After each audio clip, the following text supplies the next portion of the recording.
See on Anna. Ta on oma töös väga hea. Ta teab täpselt, kuidas minna vastu edukale tööpäevale. Selg sirge, jalad põrandal, käed klaviatuuril ja eesmärgid silme ees. Kõik on ideaalne, et saata mööda järgmised 8 tulemuslikku tundi. Vabandust, kas ma kuulsin õigesti? 8 tundi? Sülearvuti on mõeldud lühiajaliseks kasutamiseks.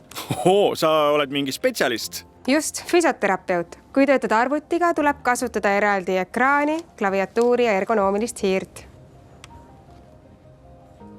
No nüüd on küll kogu tehnika park rakkes. Parem oleks, et see ka töötempot tõstab. Selline ekraani kõrgus seda vaevalt teeb. Kui ekraan jääb liiga madalaks või liiga kõrgeks, vajub pea ette või kuklasse. Ekraani ülemine serv peaks jääma silmade kõrgusele või veidi alla. Ja kas ekraani kaugusega on ka miskit valesti? Ekraan peaks jääma välja sirutatud käest veidikene kaugemale. Ja kui kasutad mitut ekraani, hoia neid ühel kõrgusel ja põhiekraan alati otse ees, mitte kõrval.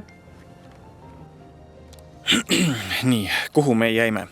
Kui Anna selle kuu tööplaani taas kolleegidest edukamalt täidab, siis ootab teda preemia.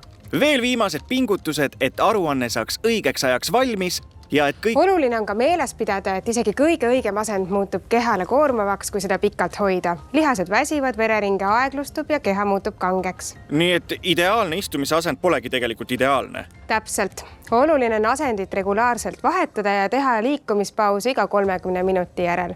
Ära oota, kuni tunned ebamugavust. Iga järgnev asend on eelnevast parem. Kas nüüd võib päevaga edasi minna? Anna peab tõesti tööle hakkama, sest päeva lõpus aruande tähtaeg lihtsalt kukub. Liiga hämar või ere valgus koormab silmi ja soodustab väsimuse teket. Loomulik päevavalgus on hea, aga töötaja vajab ka reguleeritavat kunstvalgust. Valgus ei tohiks peegelduda ekraanilt ega paista otse silma. Kuidas me siis selle probleemi nüüd ära lahendame? Paremakäelise jaoks on ideaalne, kui valgus tuleb vasakult ja vasakukäelise jaoks vastupidi.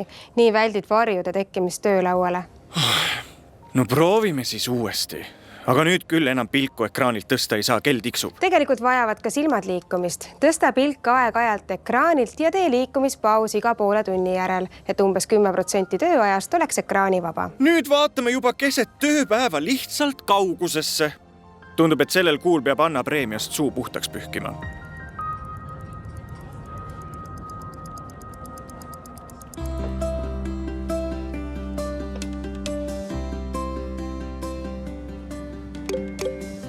Mis hääl see oli?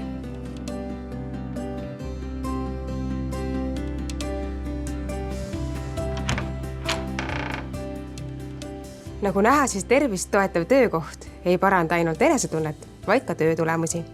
No see mikrofoni kõrgus tekitab seljavalusid küll ja tool on ka natukene liiga madal.